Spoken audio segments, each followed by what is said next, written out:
You are listening to The Michael Lodge Show. Wealth, business, and taxes. Oh yeah, and some politics. Let's get started.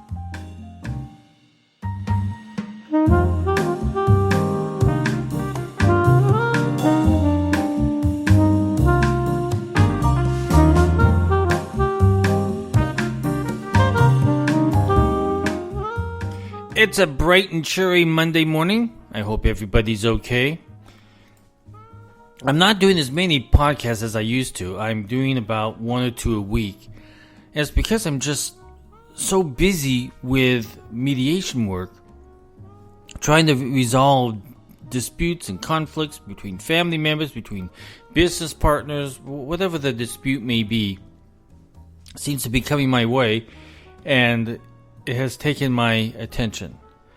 And by the time the day is done, I'm so exhausted that I just don't have I have not had the energy to produce a podcast, and I'm sorry about that.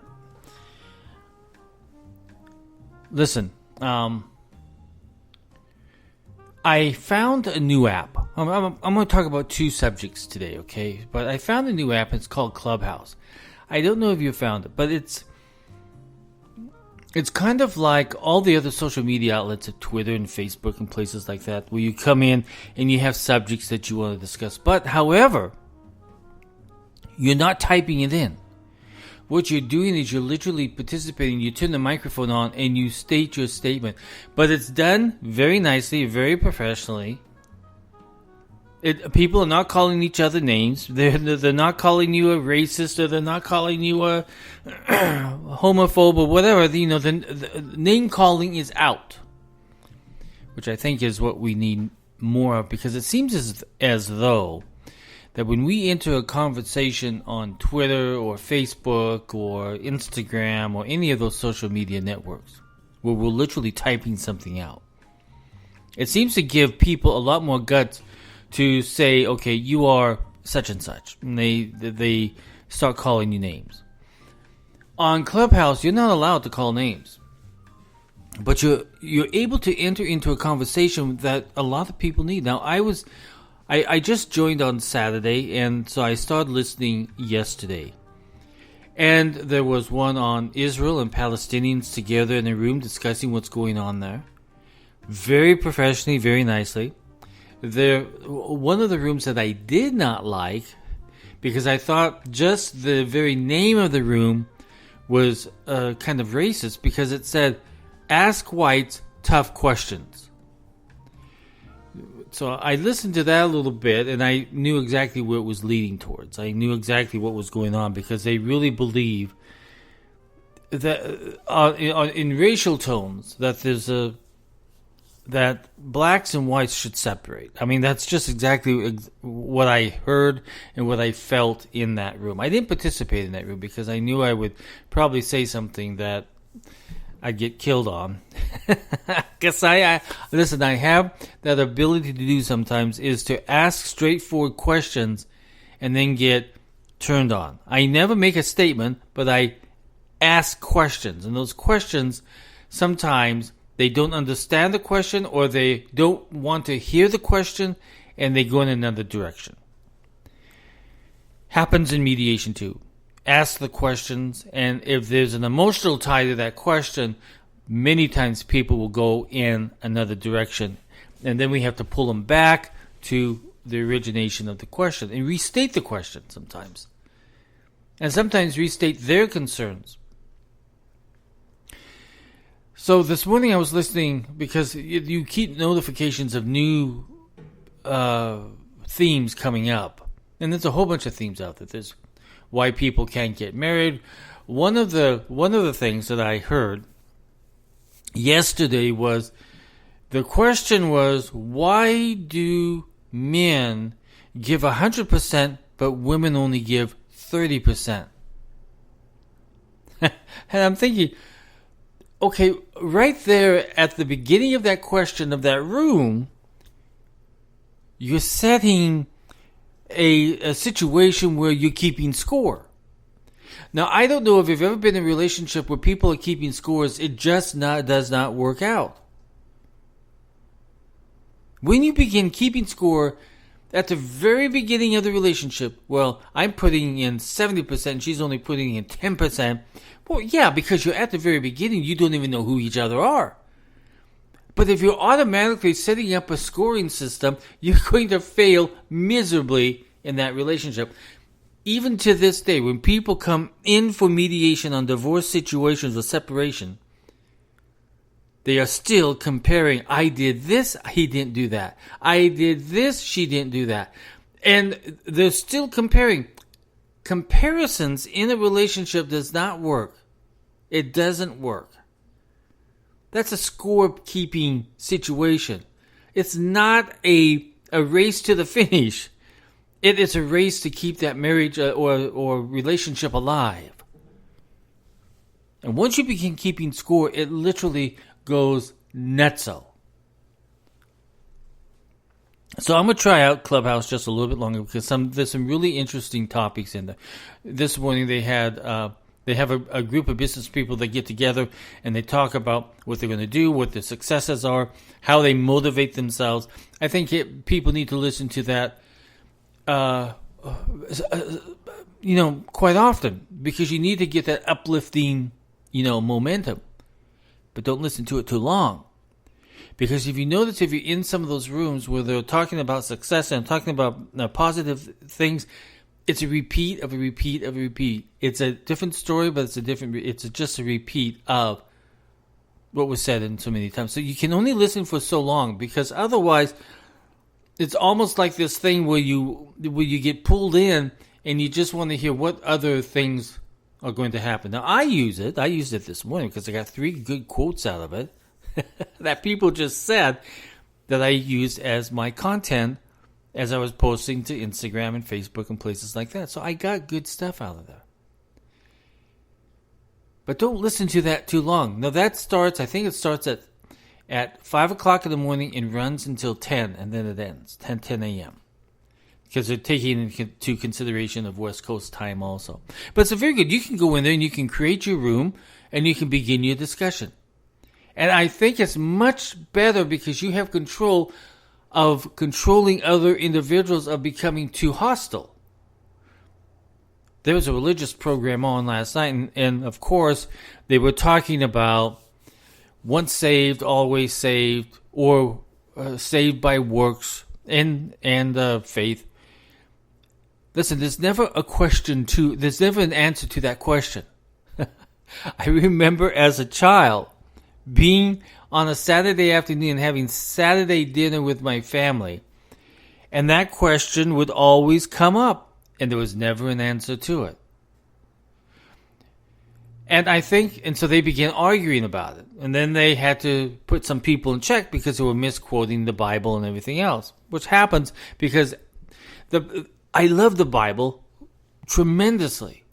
But the problem is that the Bible can be taken out of context and it can be used to support whatever argument that you want.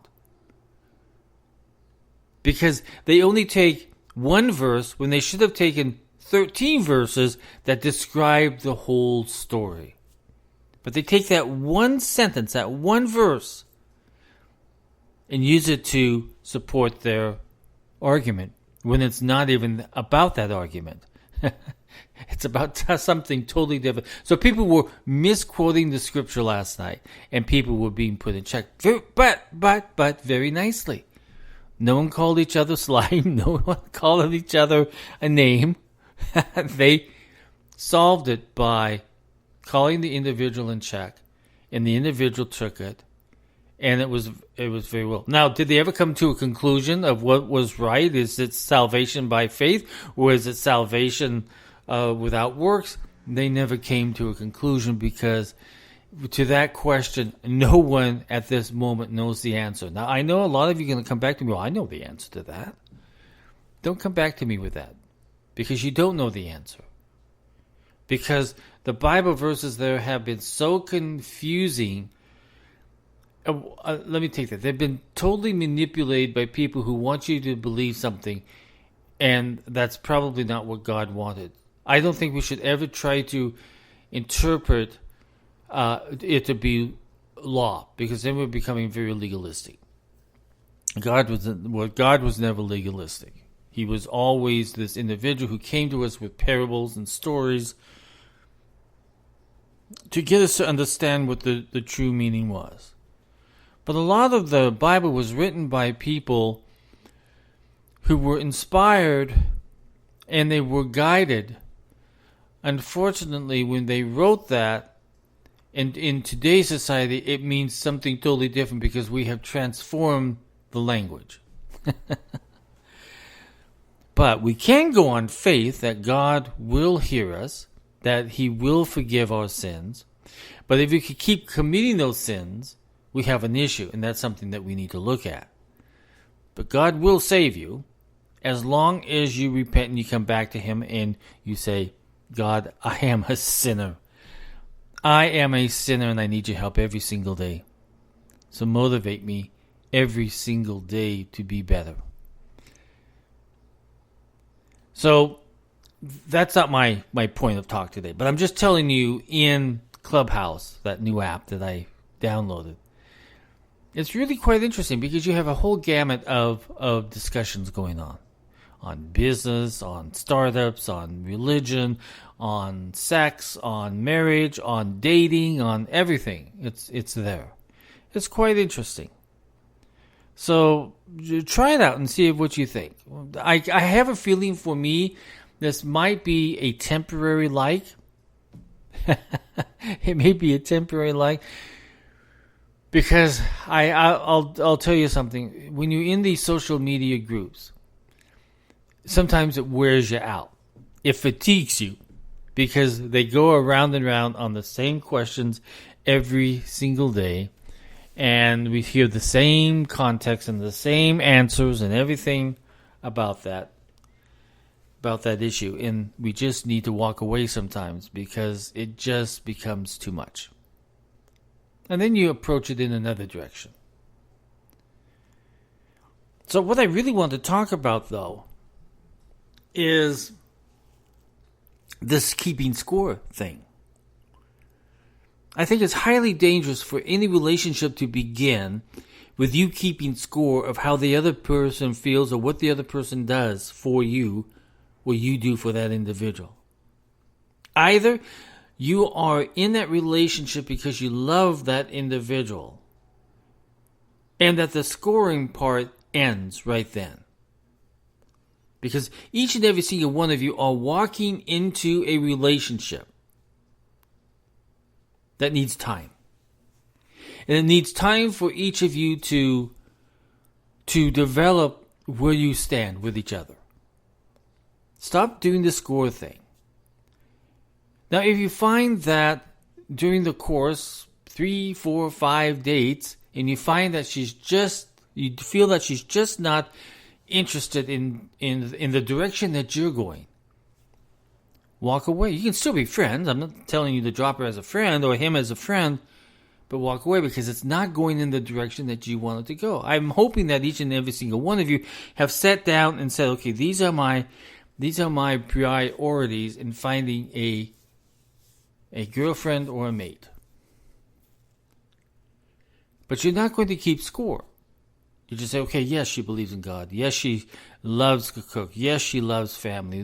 Yes, she loves travel. Yes, those are not score-keeping things. Those are things that both of you enjoy, and she meets that criteria within what you like about individuals. But when you start keeping score of, okay, well, she paid for this dinner, she's not putting as much into the time allotted to me, she's not doing any of that, I'm putting more time into her, I'm bringing her flowers, she hasn't given me anything. If you go into that direction, you're doomed.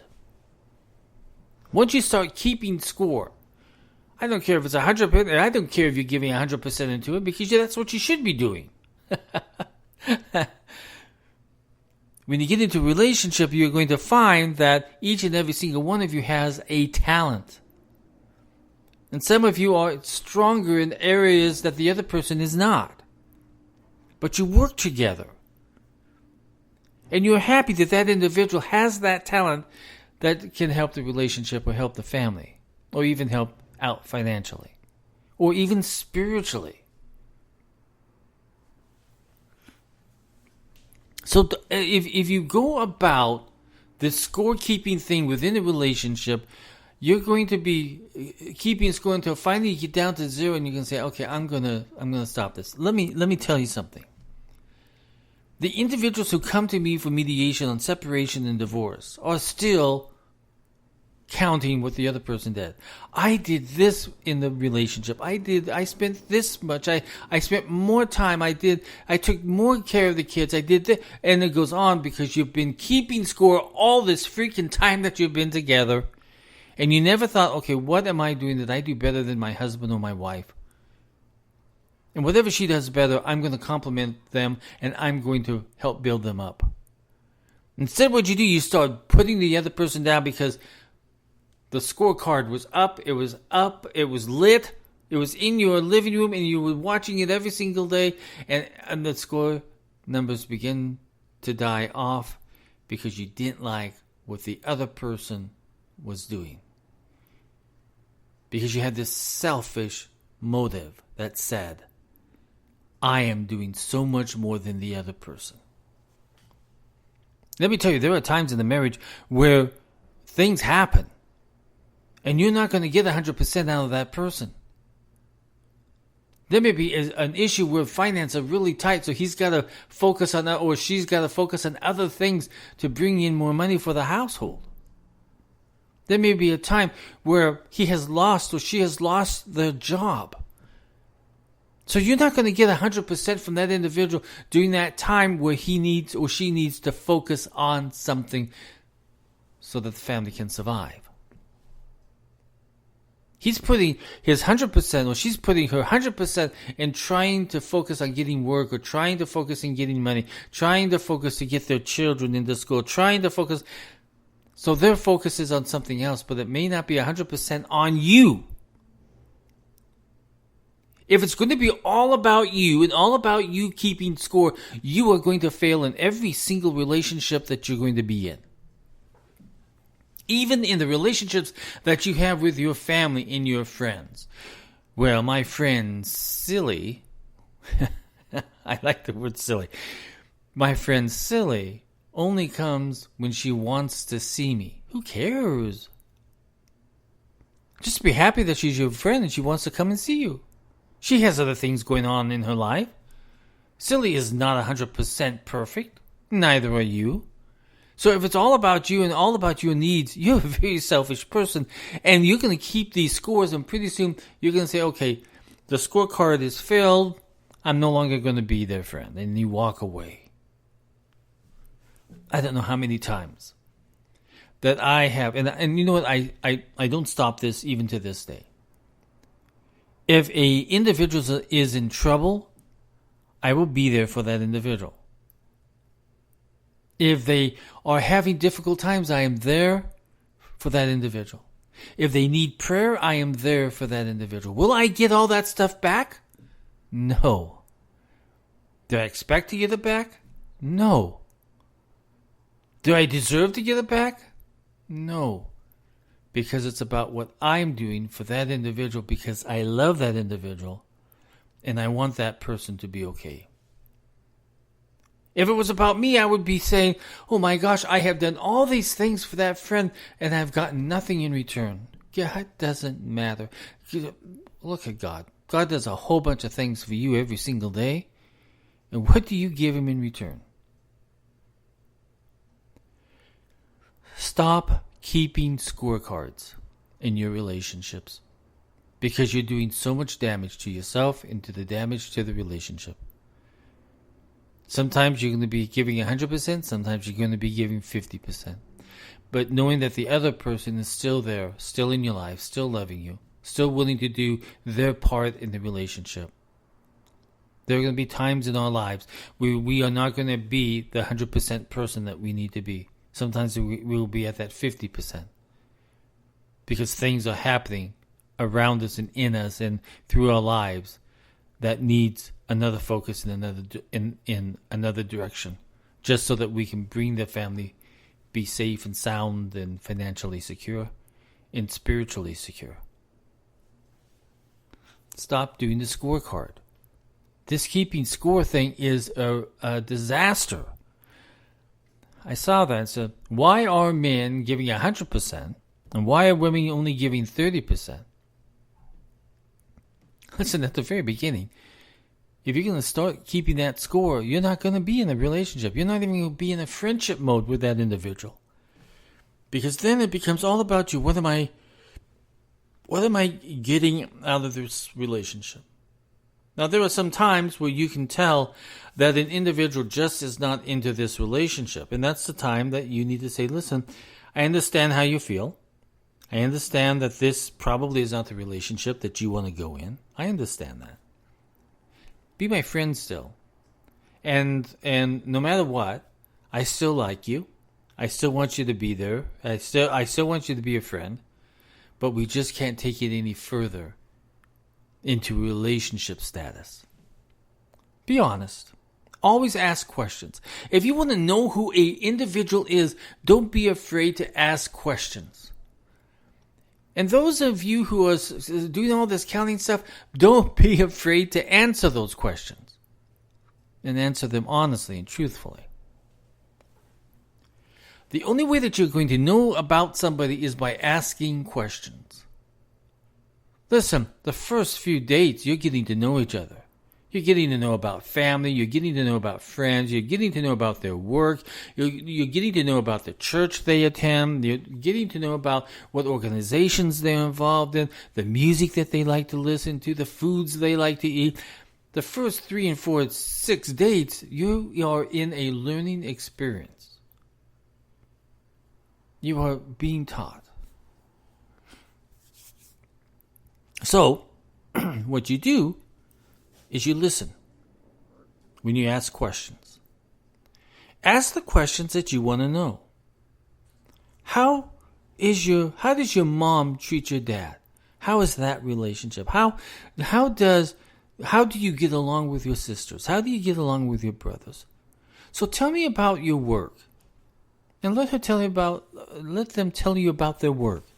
Let them tell you about their experiences at church. You can gain so much information about an individual, but you've got to ask the questions and you have got to listen. Don't interrupt. Just listen. Ask the question. Listen. I teach this in mediation. When we are trying to resolve an issue between family members or husbands and wives or children or within business partners, the whole possibility of getting to a resolution is by asking questions and coming up with options to answers. So at the very beginning of your relationship, ask the questions. Ask the questions that you want to know. Because if you don't, and if you just sit there, waiting for them to say something, waiting for them to tell you something about themselves, you're going to be waiting for a long time because they find that you don't care about them. It's all about you. Because once they ask you a question, well, tell me about yourself, you go on for hours. You open up like a book. You begin writing a bestseller. Because you're trying to sell this individual on you. And you know your story. And you love your story. And you love telling it.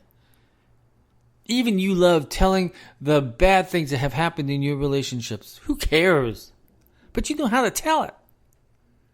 The problem is you don't know how to listen. You don't know how to ask the question. Or the questions that you need to know. I love questions, and I ask questions all the time. That's one of the things that I do.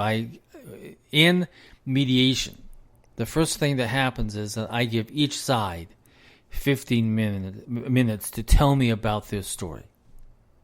15 minutes is what they get to tell me about their story. Then I get to begin asking questions. And I begin to dig into the issues that we need to resolve and to come to a conclusion on.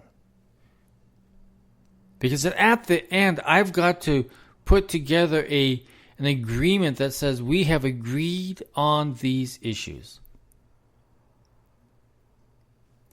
Well, the same thing happens in the questions that you ask of this individual that you're trying to date.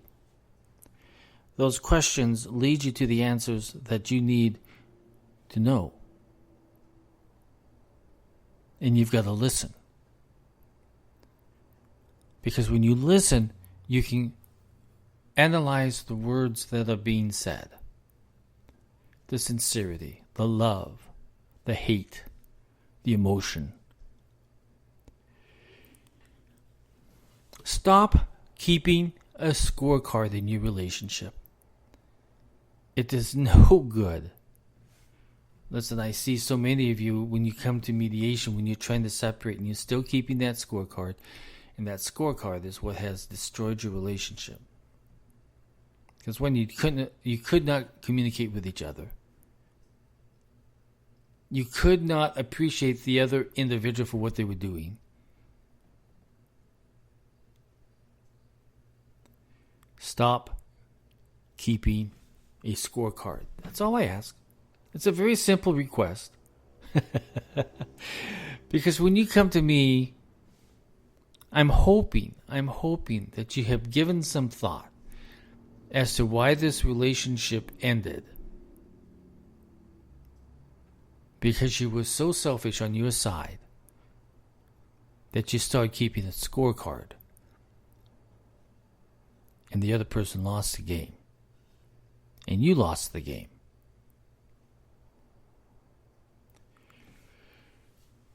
Relationships, the game continues. You're going to have ups and downs, and you have got to live with the rolling of the ship. Some of you get seasick, but you can get yourself healed. But it takes a lot of communication. It takes a lot of time just talking with each other, asking the questions. Ask the questions. Don't keep a scorecard. Otherwise, you're going to fail. Listen, this is Mike Lodge. I hope everybody had a great weekend. It was a nice weekend for me. I didn't do one single thing. I didn't even step into my office. I was so proud of myself. I did not even come into this office, except to yell at the dogs. But I didn't come in. I didn't sit down at my desk, and I didn't work.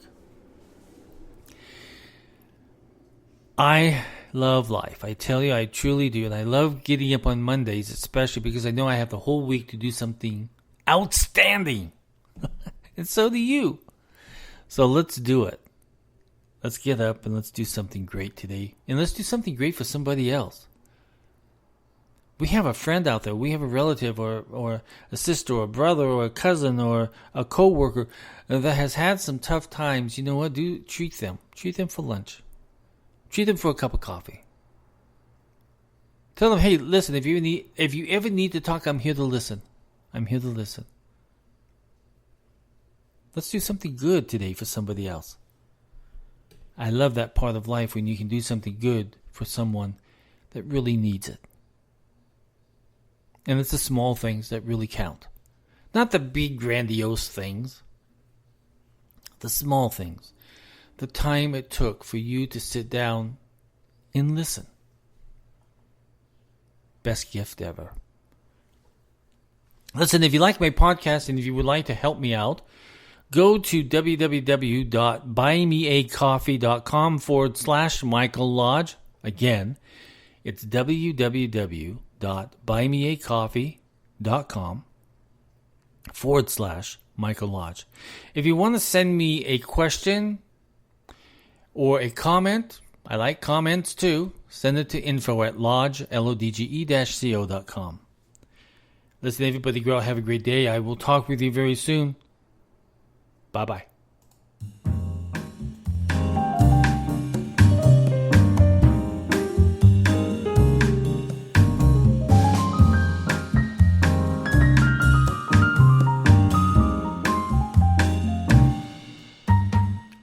This podcast has been produced by Michael Lodge, fully focused on content.